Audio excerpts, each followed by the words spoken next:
Hi guys, welcome to the channel. Thank you for joining me and thank you for your continued support.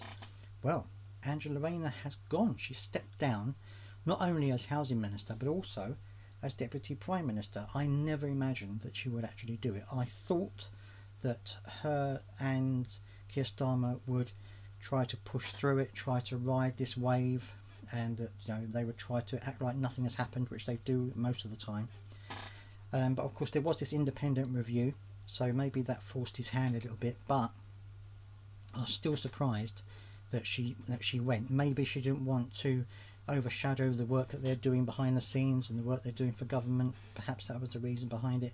And of course she was called a hypocrite because she has spoken quite outgoingly about other MPs that have been in similar situations, calling for them to resign. So I guess it's only right and only proper that she should do the same thing now that that kind of allegation was made against her. Anyway, David Lammy has been appointed as Deputy Prime Minister, which I think is a terrible idea because I just don't think he has a clue. I mean, it was just my opinion, but he doesn't seem like he has much of a clue of what's going on. So I don't know that that's a very good idea for the country. It might be a good idea for Keir Starmer because I think maybe he's more of a malleable person, shall we say, than Angela Rayner. Angela Rayner obviously is very opinionated. She stands her ground. She stands firm. Not sure David Lammy would be the same in that situation. Maybe Keir Starmer has a bit more influence over him than he had over Angela Rayner. That might be one of the reasons why he's been made Deputy Prime Minister. Yvette Cooper's now become Foreign Secretary, so it's a change for her as well.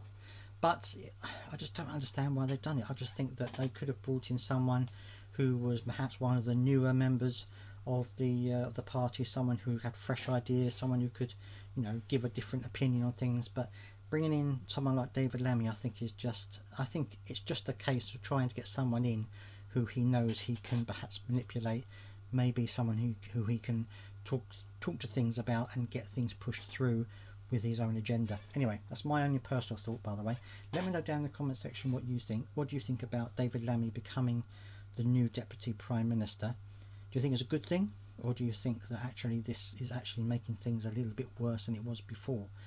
I'd love to hear your thoughts down in the comment section. Please do subscribe if you've got this far, and I'll see you next time.